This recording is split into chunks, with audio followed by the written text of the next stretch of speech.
దేవునికి మహిమ కలుగును గాక. హల్లెలూయా. ప్రభునందు ప్రియమైనటువంటి దేవుని ప్రియ సంగమా, చేరొచ్చిన మీ అందరికి వందనాలు. మన రక్షకుడైనటువంటి ప్రభువైన యేసుక్రీస్తు నామములో దూర ప్రాంతంలో వింటున్నటువంటి వారు, యూట్యూబ్లో చూస్తున్నటువంటి వారు, అలానే చేరువచ్చిన వారు, మీ అందరికి కూడా మన రక్షకుడైనటువంటి యేసుక్రీస్తు నామములో మీ అందరికి వందనాలు. మంచిది. ఈ శ్రమల ధ్యానాల యొక్క కూడిక ఫిబ్రవరి 24వ తారీఖు 2026 సంవత్సరం. ఇది 6వ దినము. ఈ కూడికలో కొద్ది నిమిషాలు దేవుని యొక్క మాటలు మనం ధ్యానం చేసుకుందాం. చూద్దాం. మత్తయి సువార్త 27వ అధ్యాయంలో 11వ వచనం నుంచి కొద్ది మాటలు మనం ధ్యానం చేసుకుందాం. యేసు అధిపతి ఎదుట నిలిచెను. అప్పుడు అధిపతి, యూదుల రాజు నీవేనా అని ఆయన అడగగా, యేసు అతను చూసి, నువ్వన్నట్టే అనెను. ప్రధాన యాజకులు, పెద్దలు ఆయన మీద నేరము మోపినప్పుడు ఆయన ప్రత్యుత్తరం ఏమీ ఇవ్వలేదు. కాబట్టి పిలాతు, నీ మీద వీరిన్ని నేరములు మోపుచున్నారే, నీవు వినలేదా అని ఆయన్ను అడిగెను. మంచిది. కొద్ది నిమిషాలు మనం ఈ వాక్యాన్ని ధ్యానం చేసుకునే ముందు చిన్న ప్రార్థన చేసుకుందాం. ప్రేమ కలిగిన తండ్రి, జీవము గల యేసయ్యా, జీవాధిపతి వందనాలు. ఇంతవరకు పాటల ద్వారా నీ నామాన్ని కనపరిచున్నాం. కొద్ది నిమిషాలు నీ మాటలు మేము ధ్యానం చేయబోతుండగా, నీ సిలువ ధ్యానాలను ప్రభా మేము ధ్యానం చేస్తూ ఉండగా, అయ్యా అల్పునే నన్ను సిలువ చాటు భద్రపరుచుకున్న నా నోరు నీ బోరుగా వాడుకోమని వినుతున్న వారందరితో మాట్లాడమని యేసు నామములో అడిగి వేడుకుంటున్నాం తండ్రి. ఆమేన్. మంచిది. మరొకసారి ఈ మాటలు మనం ధ్యానం చేసుకోగలిగితే, యేసు అధిపతి ఎదుట నిలిచెను. అప్పుడు ప్రధాన యాజకులు, అధిపతి యూదుల రాజు నువ్వేనా అని ఆయన అడగగా, యేసు ఆయన చూచి, నువ్వన్నట్టే అనెను. ప్రధాన యాజకులను, పెద్దలను ఆయన మీద నేరము మోపినప్పుడు ఆయన ప్రత్యుత్తరం ఏమీ ఇవ్వలేదు. కాబట్టి పిలాతు, నీ మీద వీరిన్ని నేరములు మోపుచున్నారు, నువ్వు వినలేదా అని ఆయన అడగగా, యేసు అయితే ఆయన ఒక్క మాటకైనను అతనికి ఉత్తరం ఇయ్యలేదు గనక అధిపతి మిక్కిలి ఆశ్చర్యపడెను. ప్రియులారా, యేసుని అధిపతి ఎదుట నిలబెట్టి, అప్పుడు అధిపతి నిలబెట్టి ఉన్నప్పుడు అధిపతి అయినటువంటి పొంతి పిలాతు యేసుని అడిగాడు. ఏమని అడిగాడంటే, నీవు యూదుల రాజువా, నువ్వు యూదుల రాజువేనా అని అడిగాడు. అడిగినప్పుడు పొంతు పిలాతు అంటే ఆయన పిలాతు దగ్గరికి యేసు ప్రభుని తీసుకెళ్ళినప్పుడు ఆయనకి అన్ని రకాల అధికారాలు ఉన్నాయి. ఆయన ఈయనతో ఏమి మాట్లాడకుండా శిక్ష విధించగలిగినటువంటి వ్యక్తి పొంతి పిలాతు. కానీ ఆ పిలాతు ఈయన అడిగాడు, నువ్వు యూదుల రాజువేనా అని అడిగినప్పుడు యేసు చెప్పాడు, నువ్వు అన్నట్టే అన్నాడు. పిల్లారా, నువ్వు అన్నట్టే అని అనినప్పుడు చూడండి, ఆయనను నువ్వన్నట్టే అని అన్నాక చూడండి ఎంత చక్కటి మాట అన్నాడు. నువ్వన్నట్టే అనేను. ప్రధాన యాజకులు, పెద్దలు ఆయన మీద నేరం మోపినప్పుడు ఆయన ప్రత్యుత్తరం ఇవ్వలేదు. కాబట్టి పిలాతు, నీ మీద వీరిన్ని నేరములు మోపుచున్నారని నువ్వు వినలేదా అని ఆయన అడిగాడు. చూడు, ఆ పిలాతు మరలా ఆయన అడిగాడు, చూడు వీళ్ళందరూ ప్రధాన యాజకులు, పెద్దలు, వీళ్ళందరూ గుంపు కూడి నీ మీద ఇన్ని నేరాలు మోపుతూ ఉన్నారు కదా, నువ్వు ఎన్ని వింటున్నావు కదా, ఏంది ఇన్ని నేరాలు నీ మీద మోపుతూ ఉంటే నువ్వు నోరు తెరవేంటి? నువ్వు అలా సైలెంట్ గా ఉండటానికి కారణం ఏంటి? నీవు నోరు తెరిచి ఏమన్నా ఒక మాట చెప్పొచ్చు కదా. ఇదంతా ఉట్టిదే, నేను ఒక మాట చెప్పగలిగితే నాకు చాలా అధికారం ఉంది, నేను నిన్ను విడిపించగలను. కానీ నువ్వేమి నోరు తెరవకుండా కనీసము ఒక్క మాట కూడా బదులీయకుండా మౌనంగా ఉన్నావు ఎలా అని యేసుని అడిగాడు. పిల్లారా, యేసు ప్రభు మౌనం ఉండటానికి కారణం ఏంటో తెలుసా? యేసు ప్రభు కామం ఉండటానికి కారణం ఏంటో తెలుసా?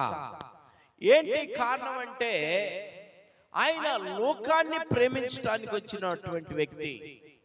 యోహాను సువార్త 3:16 మనం చదువుకున్నప్పుడు, దేవుడు ఈ లోకమును ఎంతగానో ప్రేమించెను. దేవుడు లోకాన్ని ప్రేమించడానికి ఆయన వచ్చాడు గనక, ఈ లోకంలో ఉన్న వారందరిని ప్రేమించడానికి వచ్చాడు గనక, వీరందరి కొరకు ప్రాణం పెట్టడానికి వచ్చాడు గనక, వీళ్ళందరి కొరకు మరణించడానికి వచ్చాడు గనక, వీళ్ళందరినీ ప్రేమించడానికి ఆయన ఏ ఒక్క నేరానికి కూడా పైన వేసుకొని ఇది ఉట్టిదేనయ్యా, ఇది అబద్ధం చెబుతున్నారు, వీళ్ళు నన్ను బాధిస్తున్నారు, నన్ను వేధిస్తున్నారు, నన్ను కొడుతున్నారు, నన్ను తిడుతున్నారు అని ఒక్క మాట కూడా బదిలీలా.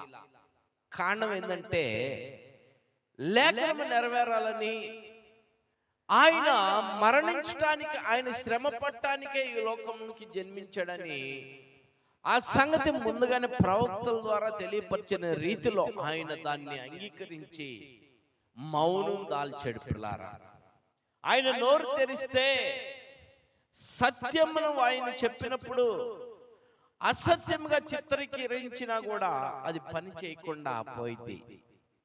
ఆయన నోరు తెరిస్తే ఏది కూడా నిజాన్ని ప్రూఫ్ చేయలేనటువంటి పరిస్థితి అయింది. కానీ ఆయన నోరు తెరవకుండా, బదులివ్వకుండా ఆయన కాముగా ఆయన చూస్తూ ఉన్నాడు. పిల్లారా, ఆ చూస్తూ ఉన్నప్పుడు ఆ పిలాతు ఆశ్చర్యపోయాడంట, మిక్కిలి ఆశ్చర్యపోయాడంట. ఆశ్చర్యపడిను అసలు కోరుకునిన జనులు కోరుకునిన ఒక ఖైదీని పండగలో విడుదల చేయుట అధిపతికి వాడుక. ఆ కాలమందు బరబ్బా అను ప్రసిద్ధికి ఎక్కిన వాడు, బరబ్బా అను ప్రసిద్ధుడైనటువంటి యొక్క ఖైదీ చెరసాల్లో ఉండెను. కాబట్టి జనులు కూడి వచ్చినప్పుడు పిలాతు, నేనెవరిని విడుదల చేయవలనని మీరు కోరుచున్నారు? బరబ్బనా లేక క్రీస్తు అనబడినటువంటి యేసునా అని వారిని అడిగాను. ఎలనగా వారు అసూయ చేత ఆయనను అప్పగించిరి, అతడు ఎరిగి ఉండెను. చూడండి, పిలాతు సమాధానం ఇచ్చాడు. ఆ జనులందరూ కూడుకొని వచ్చినప్పుడు, నేను బందీగా పట్టబడినటువంటి ఖైదీ అయినటువంటి బరబ్బాను విడుదల చేయాలా, లేదా క్రీస్తు అనబడినటువంటి యేసుని విడుదల చేయాలా అని నాకు అధికారం ఉన్నది, నేను ఎవరో ఒకరిని విడుదల చేయటానికి అని ఆయన అడిగాడు. ఆ జనులను అడిగినప్పుడు వీళ్ళందరంట అసూయ చేత యేసుని పట్టుకొని మరణానికి అప్పగించారంట. అసూయ. పిల్లారా చూడండి, అసూయ ఈ యొక్క మాటను మనం ధ్యానం చేసుకుంటానికి ఎంత చదివాను. అసూయ మనుషుల్ని ఏం చేసిద్దంటే కొల్లగొట్టేసేది, మనిషిని కొల్లగొట్టేసేది, ఒళ్ళంతా కూడా కుళ్ళిపోయే పరిస్థితి అయితే అసూయ. దానికి జబ్బు ఒకటి పెట్టారు, క్యాన్సర్ అని. క్యాన్సర్ అంటే మత్సరం ఎముకలకు కుళ్ళు అంటారు కదా, మత్సరము ఎముకలకి కుళ్ళు అనేది, ఈ కుళ్ళు అనేది క్యాన్సర్ గా మారిపోయింది. క్యాన్సర్ ఒక మాట చెప్పాలంటే, అసూయ ఉన్నటువంటి వ్యక్తులు ఎవరైనా సరే, అసూయ పడేవాళ్ళు వారికి ఒళ్ళంతా ఏముండిద్ది, కుళ్ళుండిద్ది. రక్తము మనకి రౌండ్ అప్ అయ్యేటట్టుగా ఒక్కోసారి మనకు అనిపించింది కదా. ఒక్కొక్క ఒక్కొక్క మాట వింటే లేక ఒక సన్నివేశం చూస్తే రక్తం మనకి ఫాస్ట్ గా తిరిగేది మనకి తెలిసిపోయింది మన శరీరంలో కదా.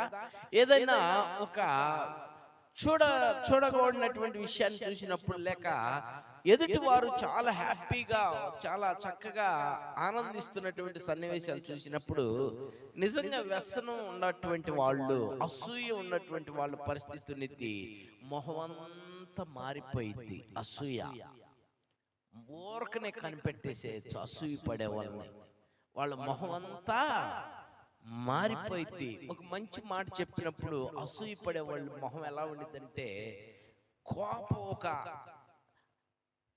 వికారముగా కనపడిపోయింది. పిల్లారా, వికారముగా కనపడిపోయింది. మేము కంటాట అనేటువంటి ఒక నాటకం చీరాల లూథరన్ చర్చి కాంపౌండ్ లో వేసినప్పుడు చూసాం. ఆ నాటకంలో వాళ్ళు పోర్షన్ ఏంటంటే స్త్రీలు అంటే లేడీస్, పిల్లలు 25 సంవత్సరాల లోపలే వాళ్ళు. మీరు వచ్చారు కదా, చూశారు కదా. ఆ కంటాటంలో వాళ్ళు ఆడపిల్లలు పెట్టారు చేతులు, యేసుని సిలువేయండి అనేటప్పుడు వాళ్ళు చెప్పేది అసలు మొహంత వికారముతో, అసలు ఎంత కక్షగట్టినట్టు. ఆ స్టేజ్ మీద దిగొస్తే వాళ్ళందరూ ఎంత నవ్వుకుంటూ ఆనందంగా ఉండారో, కానీ స్టేజ్ మీద అంత సీరియస్గా యేసుని సిలువేయండి, యేసుని సిలువేయండి, యేసుని సిలువేయండి, యేసుని సిలువేయండి అని మొహంత వికారం అయిపోయింది. ఆ పాత్ర అలా పోషించారు. నిజంగా గొడవలైనటువంటి వాళ్ళు కూడా అంతగా గొడవలు తగాదులు ఆడుకునే వాళ్ళు కూడా అంత ఒక్కసారి కాకపోయినా ఒకసారి నవ్వు మొహం పెడతారు తగాదు ఆడుకునే వాళ్ళు. కానీ వాళ్ళంతా ఫాస్ట్ గా అంత ఆగ్రంగా ఆ మాటలు చెప్పారు. మరి ఒక మానవులు నాటకం వేసే వాళ్ళే అంతగా ఆగ్రంగా ఉంటే ఆ నాటికాలంలో వాళ్ళని మనం ఇంకా ఎంత ఆగ్రంగా ఉండుంటారో. మరి ఆ ఆగ్రహం పోకుండా మనకు కూడా వస్తూనే ఉంది. మనం ఏదైనా ఒక మంచి మాటను వింటే ఆ మాటకి మొహము ఫీల్ అయిపోతారు, సీరియస్ అయిపోయింది. అది అసూయ అనేది గుర్తుపెట్టుకోండి. మనిషి మొహం మారిపోయిందంటే, నవ్వు మొహం వేరే రీతిలో మారిందంటే అసూయ ఉన్నట్టు మనిషిలో గుర్తుపెట్టుకోండి. ద్వేష ఉన్నట్టు గుర్తుపెట్టుకోండి.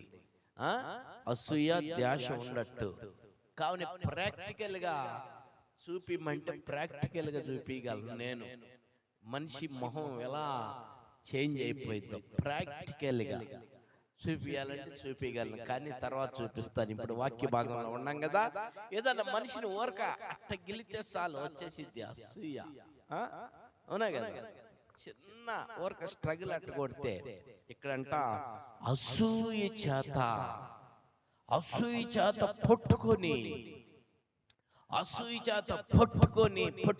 పట్టుకొని ప్రభుని అప్పగించారు వాళ్ళు. ఎవరంటే అప్పగించింది? ప్రధాన యాజకులు, పెద్దలు. యేసుని సిలువేయటానికి అప్పగించారు అసూయ చేత. ఈ అసూయ నీలో ఉందా? ఈ రాత్రి నువ్వు తేల్చుకోవాల్సినటువంటి విషయం. నువ్వు తేల్చుకోవాలా, తెలుసుకోవాలా. ఈ అసూయ నీలో ఉందా? అసూయ నీలో ఉంటే నువ్వు ఎదగలేవు. అర్థమైందా? నీ జీవితం ఎదగదు, నీ కుటుంబం ఎదగదు, నీ పనిలో లేక నీ ఉద్యోగంలో, నీ వ్యాపారంలో నువ్వు అభివృద్ధి చెందలేవు. అసూయ ఎలా ఉండిద్దయ్యా అంటే చిన్న ఎగ్జాంపుల్ చెబుతా. మనం బైపాస్ లో మంచి టీ స్టాల్ ఒకటి పెట్టుకున్నాం కదా. టీ స్టాల్ పెట్టుకున్నటువంటి వారి పక్కన మనం కూడా టీ స్టాల్ పెట్టామంటే వెళ్ళి స్టార్ట్ అయింది అసూయ కదా. అయిదా లేదా? ఇక వాళ్ళు మన మీద ఉరువులు మెరిపిస్తూ ఉంటారు. పక్కనోళ్ళే బంధువులే పడరు. ఒక 3 సంవత్సరాల క్రితం ఇక్కడ వరుసన బిర్యానీ పాయింట్లు పెట్టారు. 3 సంవత్సరాల క్రితం ఇక్కడ వరుసన బిర్యానీ పాయింట్లు పెట్టారు. ఈ బిర్యానీ పాయింట్లు ఒకరిని చూసి ఒకరు పాపం పెట్టుకున్నారు. వ్యాపారం బాగానే జరుగుతుంది. మరి కారణం తెలియదు కానీ మొత్తం కూడా తీసేశారు. కారణం తెలీదు, మొత్తం తీసేశారు. తీసేపించారు. చూడు, ఒక్కళ్ళు పెట్టుకునే తల పాపం మనకి ఎట్టగట్ట అందిద్ది లేడా అన్నటువంటి ఆలోచన చేస్తుంటే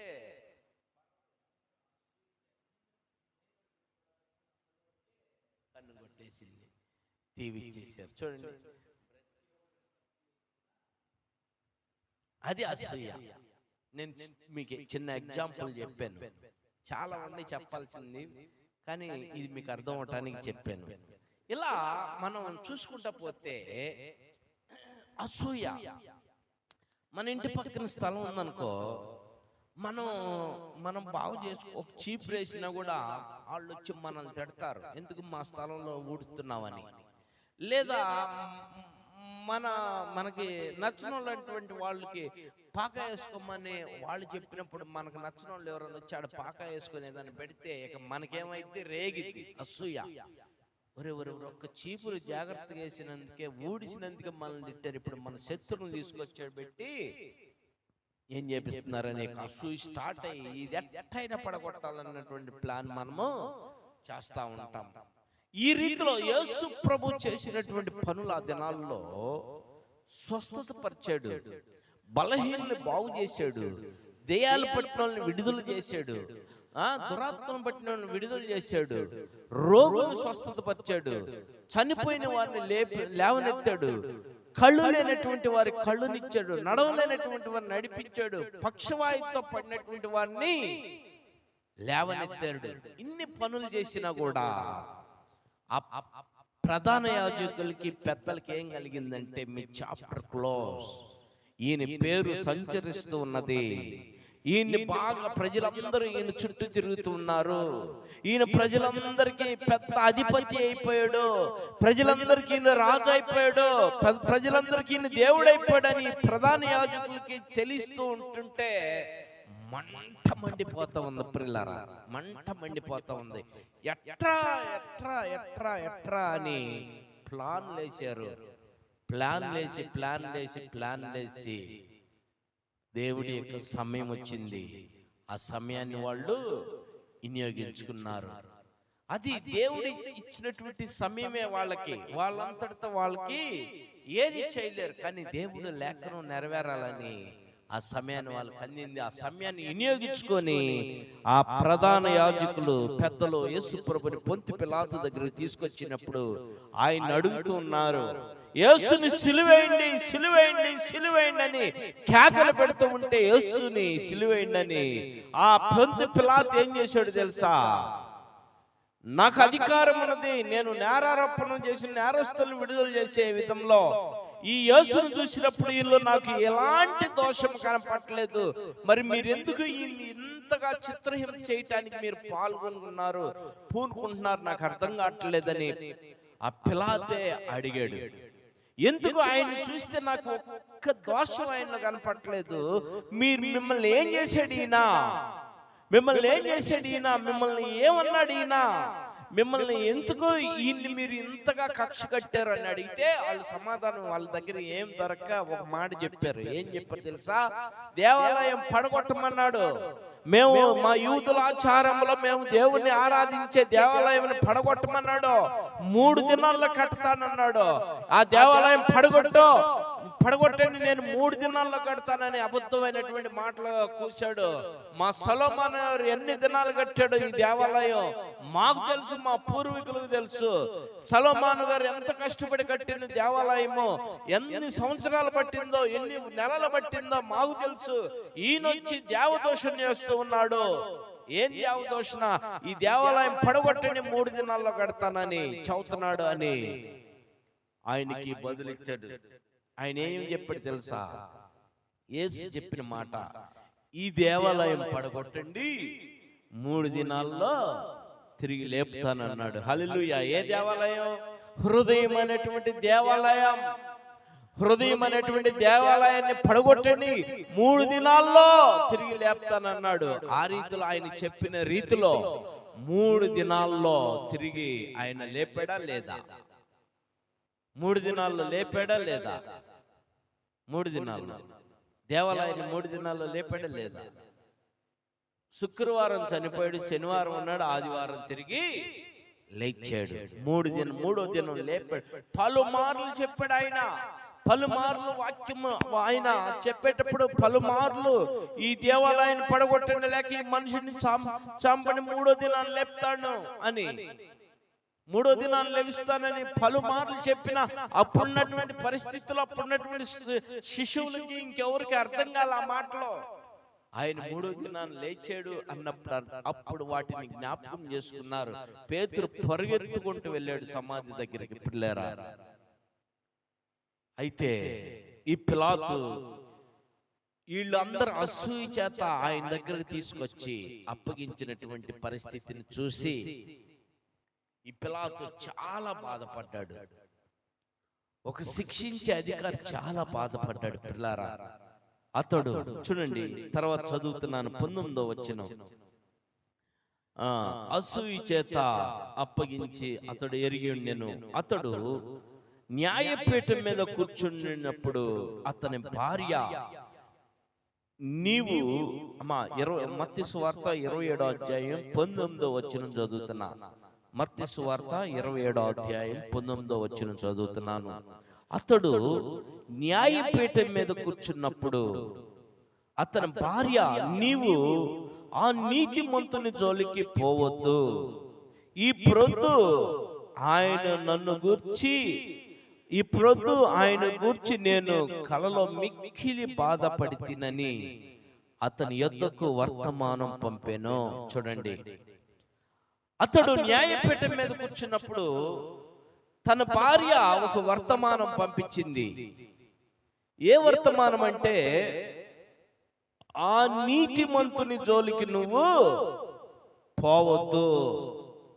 అంతకుముందు ఆయన భార్య ఆయనతో మాట్లాడుకుని ఉండెను. వారిరువురు ఏదో మనసు మద్దతుతో వాళ్ళిద్దరు పలుకోకుండా ఉన్నారు. పిలాతు భార్య వాళ్ళిద్దరు మాట్లాడుకోరు. వాళ్ళిద్దరు మాట్లాడుకున్నటువంటి పరిస్థితిలో ఆమెకి ఈ దర్శనం వచ్చింది.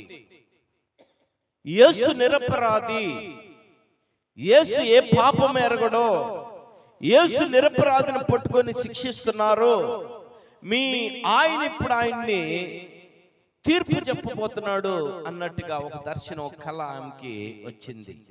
వెంటనే ఆయన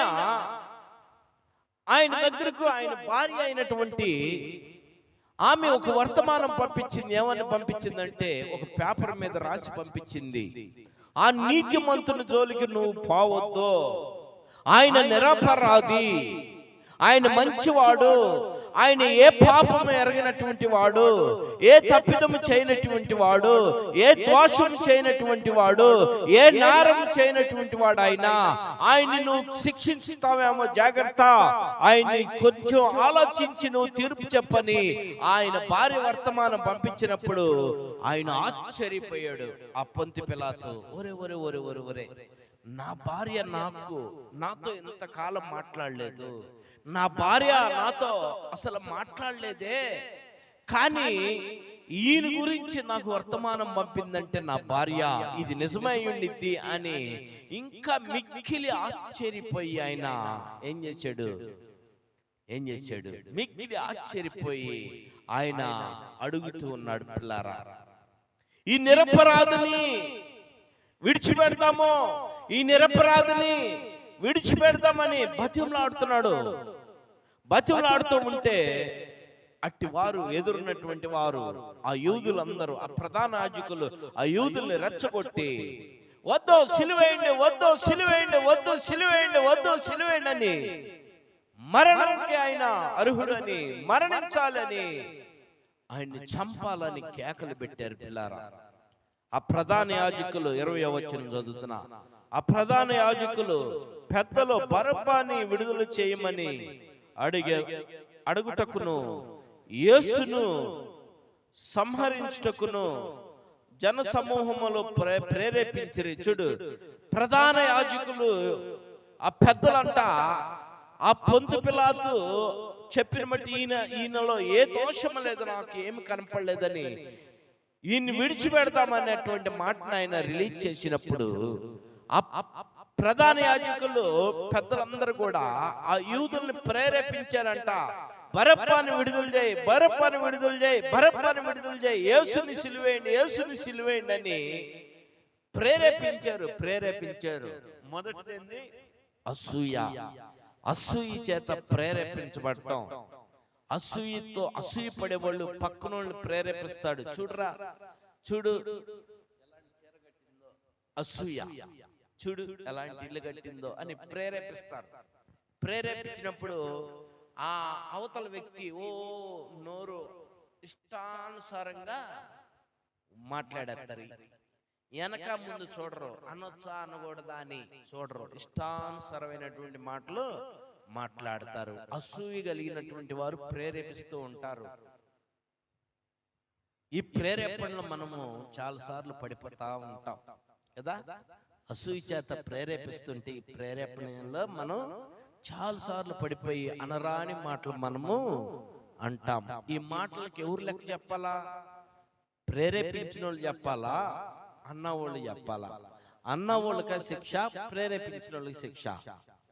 మనసు ఇద్దరికి ఉన్నది, కానీ మొదట ఎవరికి ఉన్నది? అన్నవాళ్ళకు ఉన్నది శిక్ష. అంతేనా? గబ్బాలను ఏదైనా మాట చూస్తే అవతల పటామని చంపకేసుకుంటే ఎవరిని కొడతారు? అన్నవాడినే కొడతారు.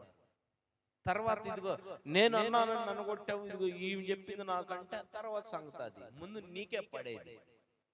దేవుడు మొదట నీకే తీర్పు తీర్చేది. పనికి మాలను ప్రేరేపిస్తే, నువ్వు ప్రేరేపించబడి నువ్వు అనరాని మాటలు నువ్వు అన్నావు అంటే శిక్ష ఎవరికి? నీకే మొదట. ఈ రాత్రి దేవుడు నీతో సూటిగా మాట్లాడుతూ ఉన్నాడు. నువ్వు ఈ రీతిలో ప్రేరేపించబడుతున్నావా? అసూయ చేత ఉన్నటువంటి వారు నిన్ను రెచ్చగొడుతూ ఉంటే నువ్వు ప్రేరేపించబడుతున్నావా? కొన్నిసార్లు సాతానుడు రెచ్చగొడుతూ ఉంటాది. ఏంటయ్యా పొదుగులి సౌండ్, ఏంటయ్యా పొదుగులి ప్రార్థన, ఏంటయ్యా మేము పనులకి వెళ్ళొస్తే, ఏంటయ్యా మేము పనులకి వెళ్ళొద్దా, ఏంటయ్యా ఈ పరిస్థితి రోజు వచ్చి మేము ప్రార్థనలో కూర్చోవాలా అని సాతాను రెచ్చగొడతా ఉంటారు. పనికి వెళ్ళొచ్చావు కదా, శరీరము అలిసిపోవచ్చు. అలిసిపోయినప్పుడు నిన్ను సాతాను రెచ్చగొడతా ఉండే పొదుగులు ఈ ప్రార్థనలు ఆడ కూర్చుంటాం. మేము పొదుగులు ప్రార్థనకి ఆడెళ్తాం, పొదుగులు ఆడేయమంటావు కానుకలు. సాతాన్ని రెచ్చగొడతా ఉండొచ్చు.